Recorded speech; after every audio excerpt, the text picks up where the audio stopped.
Okay students, stomach तक हमने पढ़ लिया था।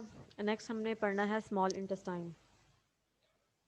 ठीक है, जो मोस्टली डाइजेशन और एब्जॉर्प्शन होती है फूड की, वो स्मॉल इंटेस्टाइन में ही होती है। स्मॉल इंटेस्टाइन के तीन पार्ट्स हैं। उसमें हमारे पास एक है डुडिनम, और सेकंड पे है जुजिनम, और थर्ड पे है इलियम। ठीक है, इनकी जो लेंथ होती है, डायमीटर है, वो वेरी करता है। फॉर एग्जांपल जो ह्यूमन स्मॉल इंटेस्टाइन है, उसका डायमीटर है 4 सेंटीमीटर। ठीक है, लेकिन जो लेंथ है वो 7 से लेके 8 मीटर तक है। और इसके अलावा जो हर्बीवोर्स हैं और कार्निवोर्स हैं, इनकी जो लेंथ का साइज होता है वो डिफर करता है, क्योंकि उसकी टिपिकली फूड की बिना पे। और इसके अलावा जितनी लेंथ ज़्यादा होगी स्मॉल इंटेस्टाइन की, उतनी फूड की जो डाइजेशन है वो ज़्यादा होगी, सरफेस एरिया वो है वो ज़्यादा होगा। इसके अलावा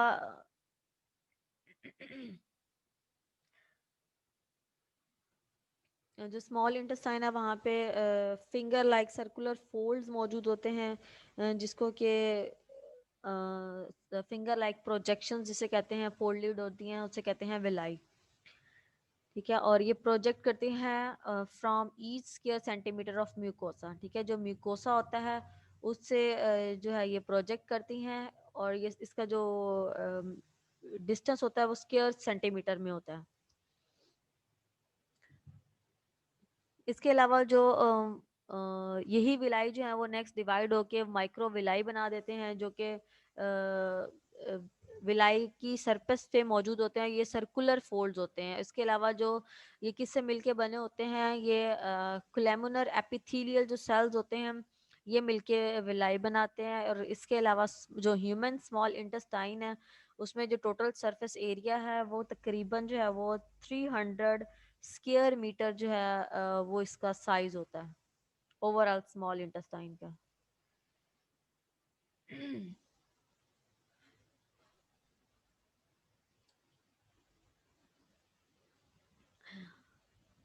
ये हमारे पास ओवरऑल जो है वो स्मॉल इंटेस्टाइन है, और ये उसकी डायग्राम है। इसमें जो आपको small intestine absorb food over a large surface area.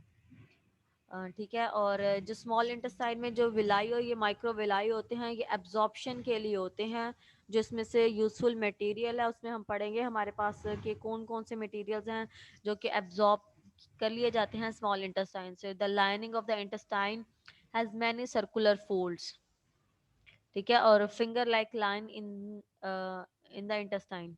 ठीक है, ये हमारे पास सर्कुलर फोल्ड हैं स्मॉल इंटेस्टाइन में। और इसी के जब हम डायसेक्शन देखते हैं, तो इसमें ये जो हमारे पास फिंगर लाइक जो प्रोजेक्शंस हैं, इनको हम कह रहे हैं विलाई। ठीक है, और इसमें जो हमारे पास जो आउटर लेयर है वो सेम स्टोमिक की तरह इसमें सीरस लेयर है, और उसके ऊपर जो है वो मस्कुलर लेयर है, और इसी में जो है वो मसल्स मौजूद होते हैं, लॉन्गिट्यूडनल मसल्स। ठीक है, और जो विलाई के दरमियान में और मस्कुलर लेयर के दरमियान में जो हमारे पास लेयर मौजूद है, उसे हम कहते हैं सब मिकोसा लेयर। ये हमारे पास ओवरऑल एक विलाई का स्ट्रक्चर दिखाया गया है, जिसे हम फिंगर लाइक प्रोजेक्शन कह रहे हैं।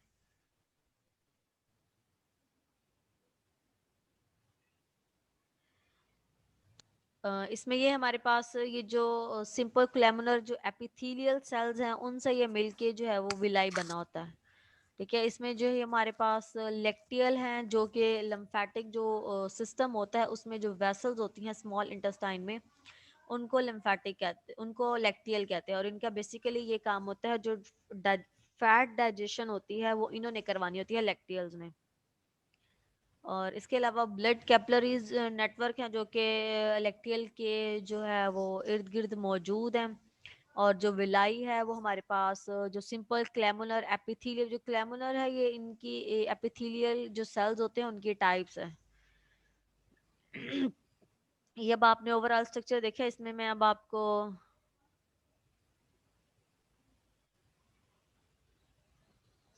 ठीक है, the first part of small intestine is called duodenum.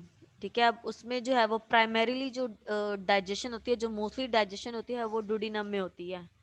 ठीक है, नेक्स्ट पार्ट पे हम देखते हैं कि जिजिनम है, और लास्ट में हमारे पास इलियम है। और जो जिजिनम और इलियम जो सेकंड और थर्ड पार्ट है स्मॉल इंटेस्टाइन का, उनका बेसिकली काम ये होता है कि जो फूड में एब्जॉर्टिव मटेरियल है उसको एब्जॉर्ब करवाना, न्यूट्रिएंट्स को एब्जॉर्ब करवाना। डुडिनम में जो है वो डाइजेस्टिव एंजाइम्स मौजूद होते हैं that intestinal gland in the duodenal mucosa secrete, ठीक है। और इनका बेसिकली ये काम होता है जो म्यूकोसा होती है, म्यूकस होती है, उसको सिक्रीट करवाया जा सके। इसके अलावा पेंक्रियाज है, उसने भी एंजाइम्स को सिक्रीट करवाना होता है जिसने कि प्रोटीन और फैट दोनों की डाइजेशन में हेल्प करनी होती है। In the duodenum the digestion of the carbohydrate and the protein is completed, ठीक है। जो डुडिनम में कार्बोहाइड्रेट्स और प्रोटीन की डाइजेशन कंप्लीट हो जाएगी, लेकिन जो मोस्ट जो लिपिड्स हैं वो काफ़ी हद तक स्मॉल इंटेस्टाइन है उसमें डाइजेस्ट कर लिए जाते हैं।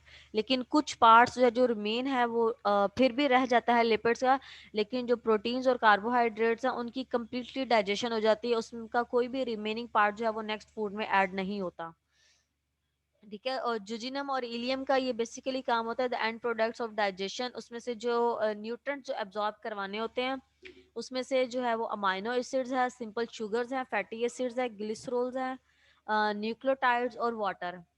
ये जो हम इन न्यूट्रिएंट्स की बात कर रहे हैं, ये जुजिनम और इलियम जो है वो एब्जॉर्प्शन में हेल्प करते हैं। जी अली असगर।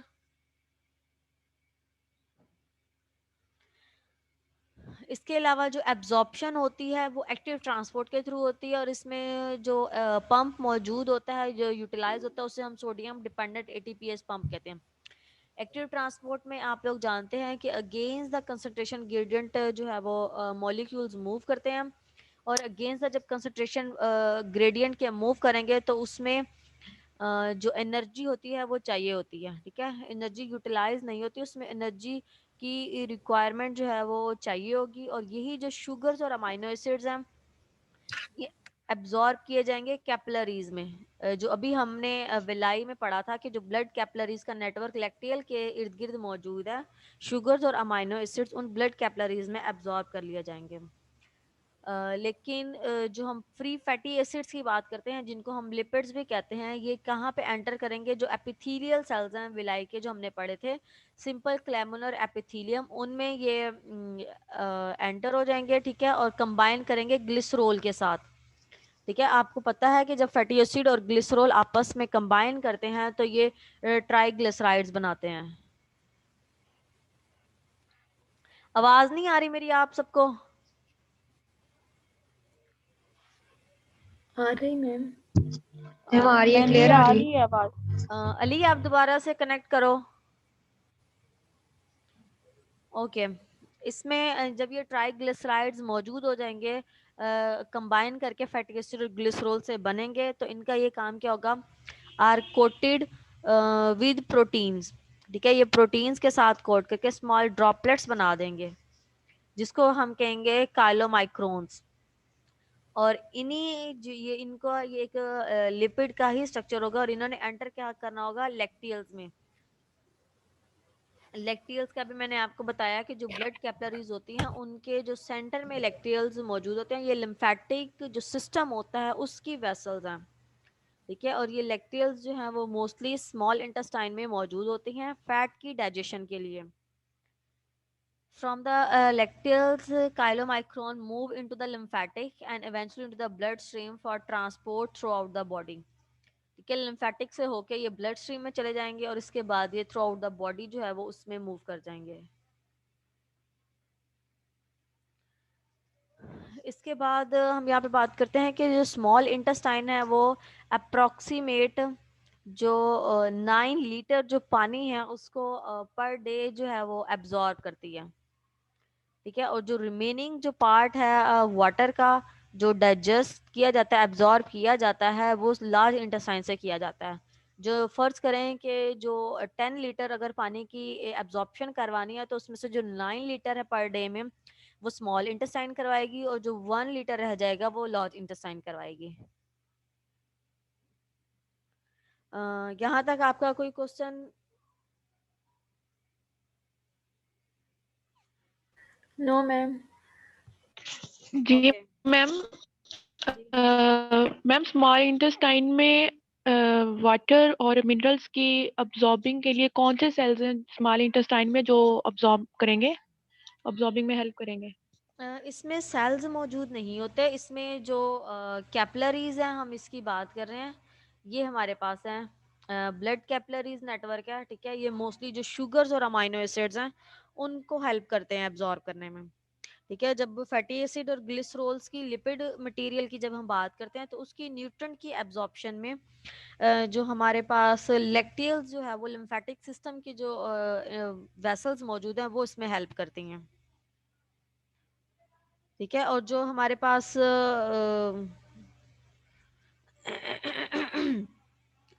वाटर है और दूसरे जो बाकी हमारे पास बच जाते हैं प्रोटीन्स और लिपिड्स, वो मोस्टली जो है ये विलाई जो है ये इसकी जो हमारे पास एपिथेलियल सेल्स है उनकी एब्जॉर्प्शन में इन्वॉल्व होते हैं।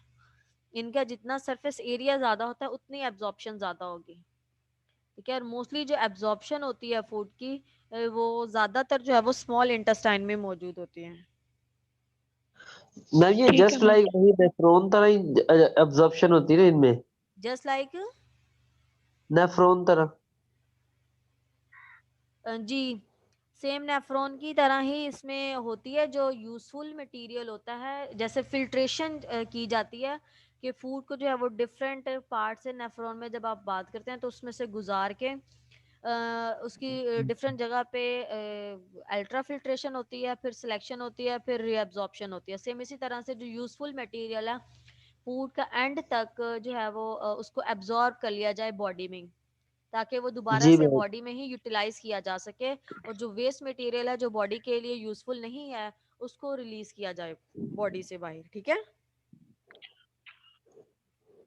मैम हमने ड्यूodenum में बात की है कि इंटेस्टाइनल ग्लैंड और पेंक्रियाज जो है वो एंजाइम्स रिलीज करता है डाइजेशन के लिए, तो मैम वो कौन से एंजाइम्स होंगे, तो मतलब कोई एग्जांपल उसकी? पैंक्रियाज पैंक्रियाज जो है वो स्मॉल इंटेस्टाइन में नहीं आता।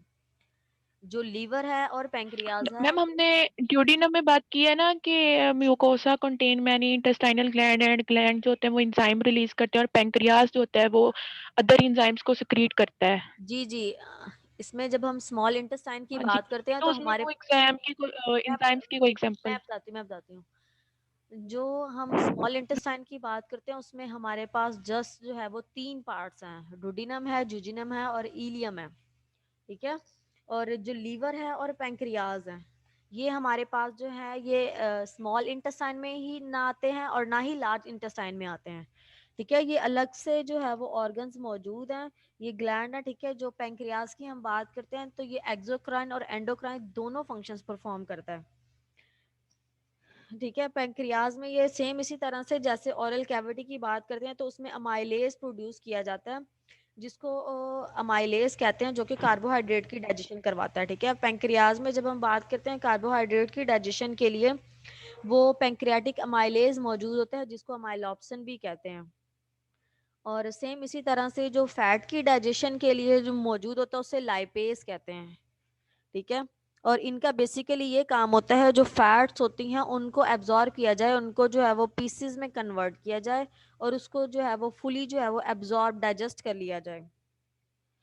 इसके अलावा जब हम डुडिनम की बात करते हैं तो उसमें दो एंजाइम्स हैं जो जैसे ही फूड की एंट्री होती है तो वो रिलीज होते हैं। उसमें हमारे पास एक है सिक्रीटिन, ठीक है। और ये जो हार्मोन है ये जो लीवर से और पैंक्रियाज जो सिक्रीशंस होती हैं ये स्टिमुलेट करती हैं इस हार्मोन को सिक्रीट करने के लिए, ठीक है। इसमें जैसे आप इनडायरेक्टली कह लें, डायरेक्ट जैसे स्टोमिक में हम बात करते हैं तो उसमें हार्मोन्स जो हैं वो डायरेक्टली रिलीज हो जाते हैं, ठीक है। एंजाइम्स जो है वो डायरेक्टली रिलीज हो जाते हैं और वो फूड की डाइजेशन में हेल्प करते हैं। लेकिन जब हम डुडिनम की बात करते हैं पैंक्रियाज की तो इसमें डायरेक्ट प्रोसेस नहीं होता, ठीक है। इसमें इनडायरेक्ट इस तरह से होता है इसमें जो पैंक्रियाट और जो लीवर होते हैं ये सिक्रीशन को स्टिमुलेट करते हैं सिक्रीटन की, और ये जो इंटेस्टिनियल म्यूकोसा होता है ये उसकी लाइन से प्रोड्यूस होता है। और ये फर्स्ट हार्मोन होता है जो कि 1902 में डिस्कवर किया गया। जब हम जितने भी हार्मोन्स की बात करते हैं तो उसमें जो सिक्रीटिन है वो फर्स्ट टाइम जो है वो डिस्कवर किया गया था, और उसको जो स्टार्लिंग जो साइंटिस्ट था उसने डिस्कवर किया था, इसके अलावा जितने भी हार्मोन्स हम पढ़ते हैं वो सारे जो हैं वो बाद में डिस्कवर किए गए हैं सिक्रीटिन के बाद। और सिक्रीटिन का बेसिकली फंक्शन क्या होता है कि इसने जो सोडियम बाइकार्बोनेट्स होते हैं पेंक्रियाज में उनको स्टिमुलेट करना होता है, उनको प्रोड्यूस करना होता है। और जो सोडियम बाइकार्बोनेट्स का बेसिकली काम ये होता है कि जो बेसिक मीडियम है उसको क्रिएट किया जाए। ठीक है, सेम इसी तरह से जैसे HCl होता है उसका काम है कि एसिडिक मीडियम को क्रिएट करना, सेम इसी तरह से जो सोडियम बाइकार्बोनेट्स है पैंक्रियाज में सिक्रीट किए जाते हैं सिक्रीटिन के थ्रू, जो कि डुडिनम प्रोड्यूस करता है।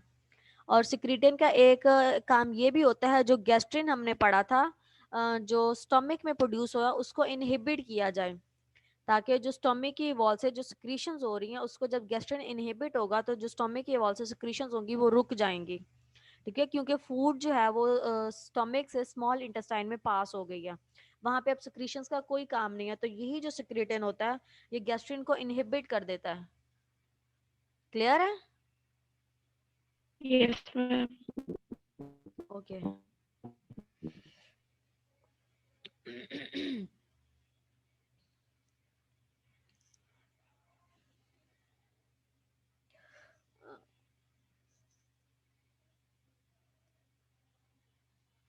नेक्स्ट ये हमने ये जो भी आपने क्वेश्चन किया ये हमने इसी में पढ़ना था, पैंक्रियाज में।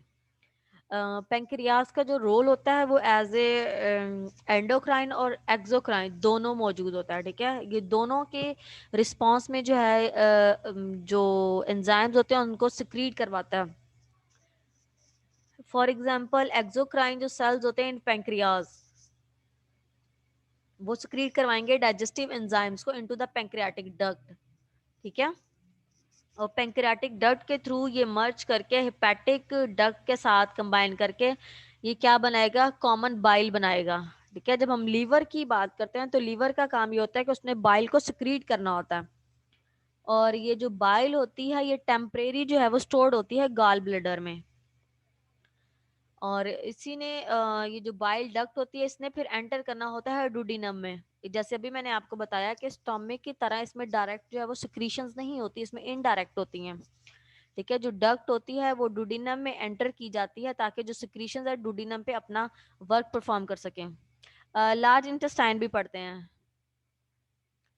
उसके बाद जो पैंक्रियाटिक एंजाइम्स होते हैं इन्होंने कार्बोहाइड्रेट्स और प्रोटीन्स की डाइजेशन के लिए कंप्लीटली हो जाती है, और इसके अलावा जो लिपिड्स की डाइजेशन होती है वो इनिशिएट होती है, स्टार्ट होती है पैंक्रियाज में।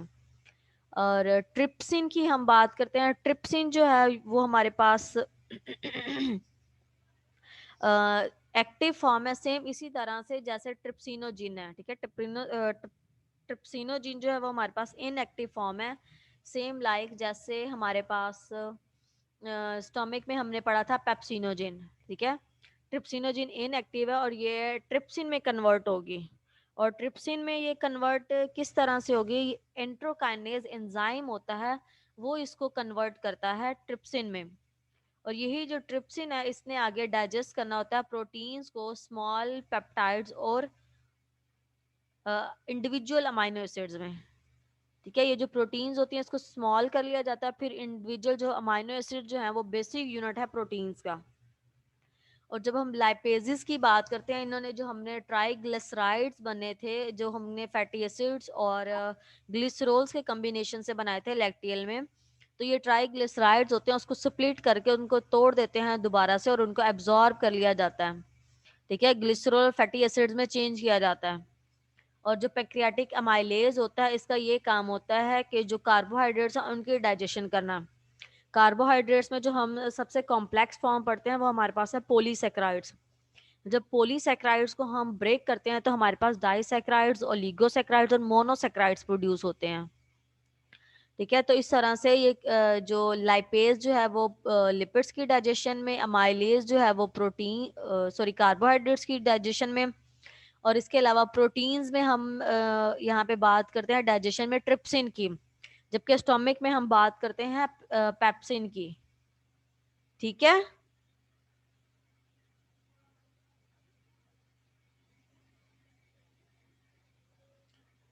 और इनका मेन मकसद ये है कि जो पेंक्रियाज होता है वो एसिडिक कंडीशन में वर्क नहीं करता, और यहाँ पे सेम स्टोमिक की तरह पे यहाँ पे HCl की प्रोडक्शन नहीं होगी, यहाँ पे सोडियम बाइकार्बोनेट्स आएंगे जो कि बेसिक मीडियम क्रिएट करेंगे।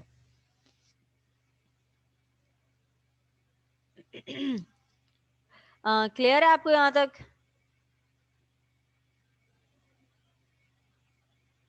जी मैम। ओके, नेक्स्ट हम लार्ज इंटेस्टाइन पढ़ेंगे। लार्ज इंटेस्टाइन में हमने 3 पार्ट्स पढ़ने हैं। इसमें हमारे पास है फर्स्ट पे है सीकम, कॉलन एंड रेक्टम। ठीक है, इसमें हम बात करते हैं कि लार्ज इंटेस्टाइन में ना तो कोई सर्कुलर फोल्ड्स होते हैं, ना ही सर्कुलर फोल्ड्स होने की वजह से ना तो उसमें विलाई होती है, ना ही माइक्रोविलाई। ठीक है, जो इनका सरफेस एरिया होता है वो स्मॉलर हो जाता है, और यही स्मॉल इंटेस्टाइन जो है वो एल्को एल्कोलिक जो है वो स्फिंक्टर मौजूद होता है स्मॉल इंटेस्टाइन के एंड पे, सेम इसी तरह से जैसे स्टोमिक के लास्ट पार्ट में पाइलोरिक स्फिंक्टर मौजूद होता है, और वही पाइलोरिक स्फिंक्टर जो है वो फूड को स्टोमिक से स्मॉल इंटेस्टाइन में गुजरने देता है, और यही अल्कोहलिक जो स्फिंक्टर होता है ये स्मॉल इंटेस्टाइन से फूड को लार्ज इंटेस्टाइन में जाने देता है। ठीक है, इसके अलावा हम पढ़ते हैं कि small intestine join the large intestine near a blind ended sac. ठीक है, और इसी ब्लाइंड एंडेड सैक को जो स्मॉल लार्ज इंटेस्टाइन के टॉप पे मौजूद होता है उसे हम कहते हैं सीकम। ठीक है, और इसी ह्यूमन सीकम में जो एक्सटेंशन होती है, ये जो सीकम जो है ये एक्सटेंडेड होता है, एक्सटेंशन पोर्शन जो होता है फिंगर लाइक प्रोसेस होता है, उसे हम कहते हैं अपेंडिक्स। ठीक है, वो मोस्टली अब तो खैर रिमूव हो गया, इसको आप सर्जिकली भी रिमूव करवा सकते हैं, या मोस्टली जो एवोल्यूटेड जो ह्यूमंस थे उनमें जो है वो अपेंडिक्स जो है वो मोस्टली मौजूद होता था, और उससे ये है कि इसको एज ए सर्जरी के थ्रू आप इसको रिमूव भी करवा सकते हैं, इसका कोई काम नहीं होता बॉडी में। और इसके अलावा are the storage sites and possibly represents evolutionary remains of a larger and functional caecum such as those found in herbivores. ठीक है, हर्बीवोर्स में इनका बेसिकली ये फंक्शनल सीकम होता है, ये लार्जर होता है, और इसका बेसिक काम होता है कि स्टोरेज करना।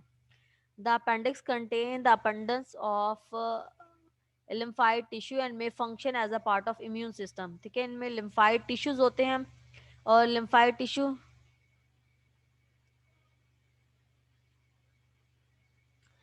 अपेंडिक्स जो है ये फिंगर लाइक पार्ट होता है। ठीक है, लार्ज इंटेस्टाइन में इसमें आपने बेसिकली सुना भी होगा कि अक्सर जो ह्यूमंस होते हैं उनमें अपेंडिक्स की वजह से दर्द होता है।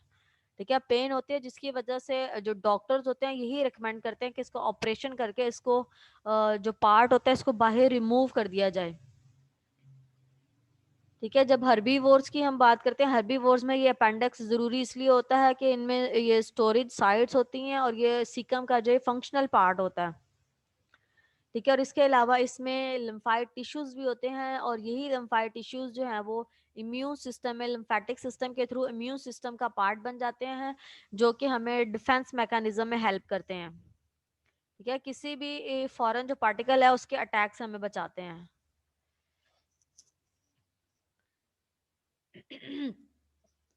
और लार्ज इंटेस्टाइन के बेसिकली जो फंक्शन होते हैं वो reabsorption of water and minerals. जो जितना भी स्मॉल इंटेस्टाइन में जितना पानी और मिनरल जो है वो एब्जॉर्ब कर लिए गए, जो बाकी के रह जाते हैं वो लार्ज इंटेस्टाइन में होते हैं। मोस्टली जो है वो वाटर और मिनरल्स की जो एब्जॉर्प्शन है वो लार्ज इंटेस्टाइन में होती है। ठीक है, और इस तरह से वाटर और मिनरल्स को एब्जॉर्ब करने के बाद जो बाकी का मटेरियल रह जाएगा उसे हम फिसिस कहेंगे, जो कि स्टोर हो जाते हैं। और peristaltic waves move food residue along mineral diffuse and are actively transported from the residue across the epithelial surface of the large intestine in the blood stream। ठीक है, एपिथेलियल जो लार्ज इंटेस्टाइन की जो epithelial cells की layer मौजूद होती है उसके थ्रू ये एब्जॉर्ब कर लिए जाते हैं वाटर और मिनरल्स, और इस तरह से ये दोबारा से ब्लड में एंटर हो जाते हैं। वाटर जो है वो follow osmotically and return to the lymphatic system and bloodstream. Water जो है वो ऑस्मोटिकली एब्जॉर्ब कर लिया जाता है। ऑस्मोसिस में ये होता है कि movement of molecules from higher to lower concentration through selectively permeable membrane. Selectively permeable membrane का ये मतलब होता है कि वो सब मटेरियल्स को पास नहीं करने देती।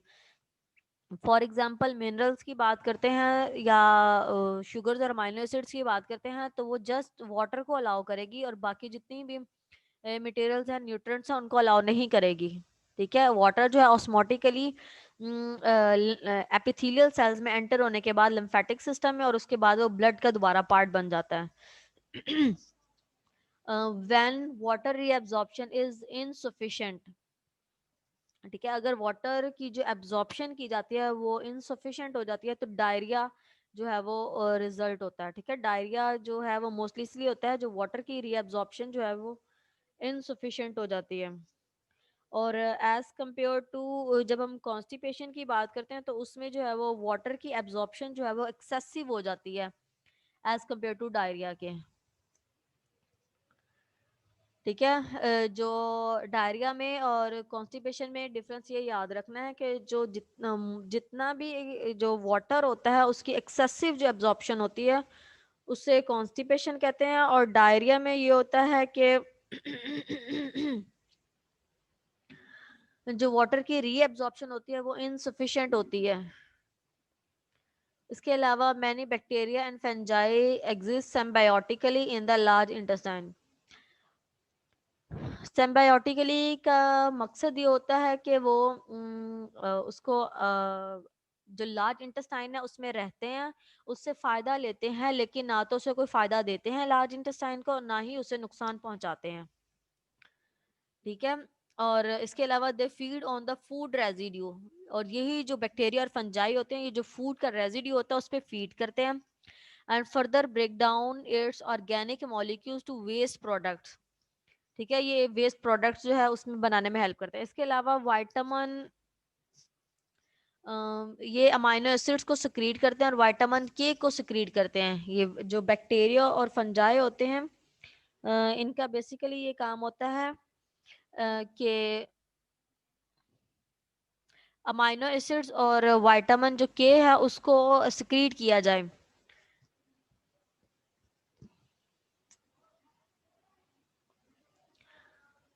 और which the host gut absorbs. ठीक है, जो होस्ट की गट होती है वो इसको एब्जॉर्ब करती है और जो रिमेन फीसिस होता है फीसिस वो मिक्सचर होता है बैक्टीरिया का, फंजाई का, और इसके अलावा उसमें जो प्लांट फाइबर जो कि डाइजेस्ट नहीं किए जा सके अनडाइजेस्टेड फॉर्म में हम। इसके अलावा जो इंटेस्टिनियल म्यूकोसा सेल्स जो हैं जो स्लग्ड ऑफ हैं जो ये जितने भी मटेरियल्स हैं जो एब्जॉर्ब नहीं किए जा सके वो वेस्ट मटेरियल्स में मौजूद होंगे।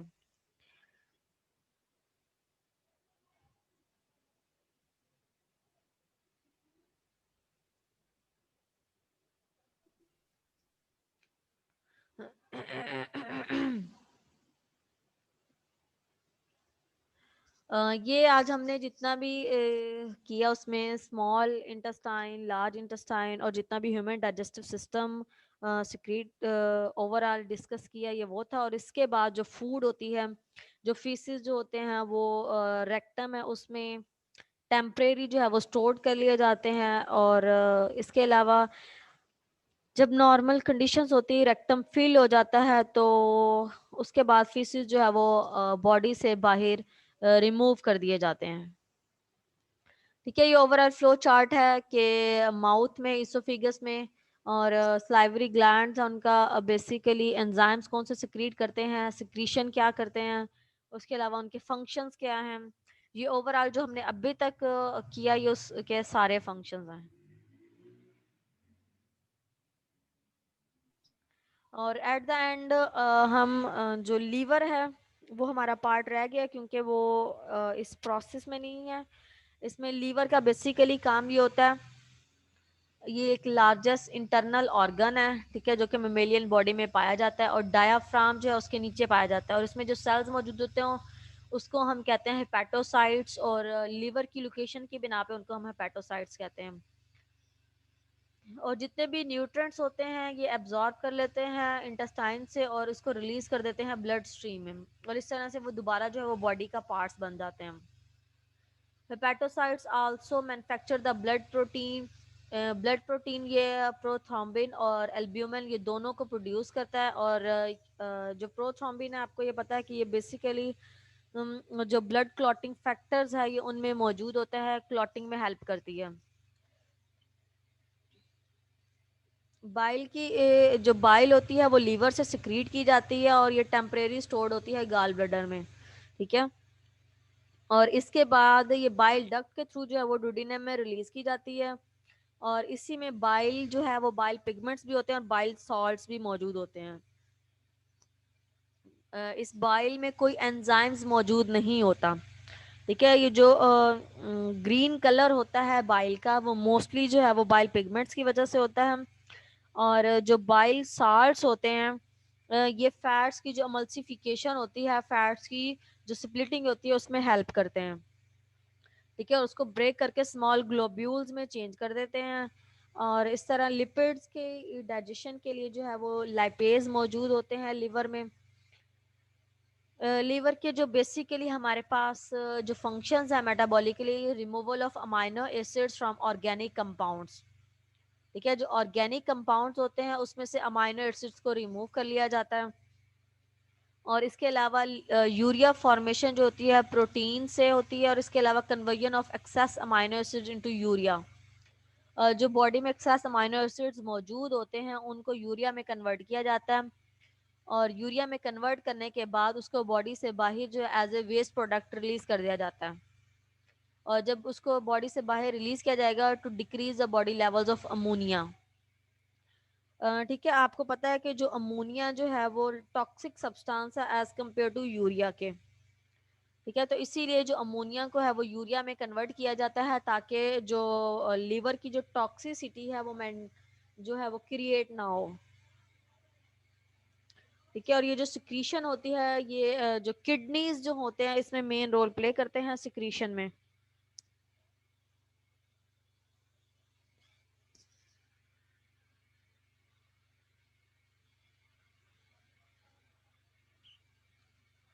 यहाँ तक आपका चैप्टर कंप्लीट हो गया। अगर आपका कोई क्वेश्चन है, कोई बात अगर आपने पूछनी है तो आप वो पूछ लें, या कोई ऐसी बात जो समझ ना आई हो।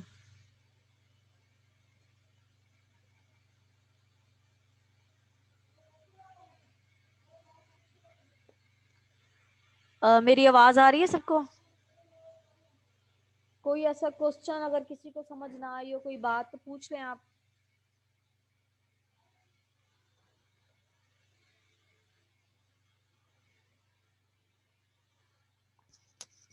ओके, यहाँ पे जो पेंक्रियाज और जो लीवर है ना वो हमारे पास डाइजेस्टिव सिस्टम में अलग से हैं, ठीक है। वो हमारे पास जो हम ओवरऑल प्रोसीजर पढ़ते हैं alimentary canal from mouth to anus, तो उनका डायरेक्ट रोल नहीं है, इनडायरेक्ट रोल है। और इनडायरेक्ट रोल ये है कि उन्होंने सिक्रीशंस करवानी होती हैं डुोडेनम में। ओके, इंशाल्लाह नेक्स्ट फिर हम न्यू टॉपिक स्टार्ट करेंगे। ये आपका जो न्यूट्रिशन और डाइजेशन है ये कंप्लीट हो गया। नेक्स्ट आपका इम्यूनिटी पे लेक्चर होगा, और उसके बाद फिर नेक्स्ट टॉपिक स्टार्ट करेंगे। मैम इम्यूनिटी के बाद हमने कौन सा मतलब न्यू टॉपिक स्टार्ट करना? वो आपको फिर बता दिया जाएगा जो आपके कोर्स कंटेंट में होगा। अच्छा मैम, ये न्यूट्रिशन और डाइजेशन तक मिड होगा या फिर इम्यूनिटी भी इसमें इंक्लूड करेंगे हम? इम्यूनिटी इसके अंदर ही होगा।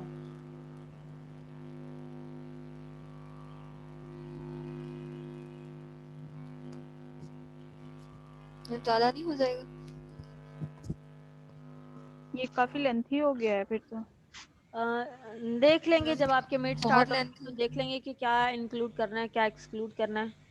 और नेक्स्ट हम जो हेमियोस्टेसिस है, थर्मो रेगुलेशन है वर्टिब्रेट्स और इनवर्टिब्रेट्स में एग्जांपल्स और डायग्राम के साथ डिस्कस करेंगे। Okay ma'am. Okay CR, attendance आपने मुझे मार्क करके देनी है सबकी, लास्ट टाइम की भी और आज की भी।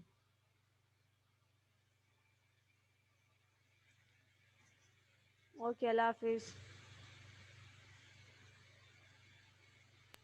अल्लाह हाफिज मैम।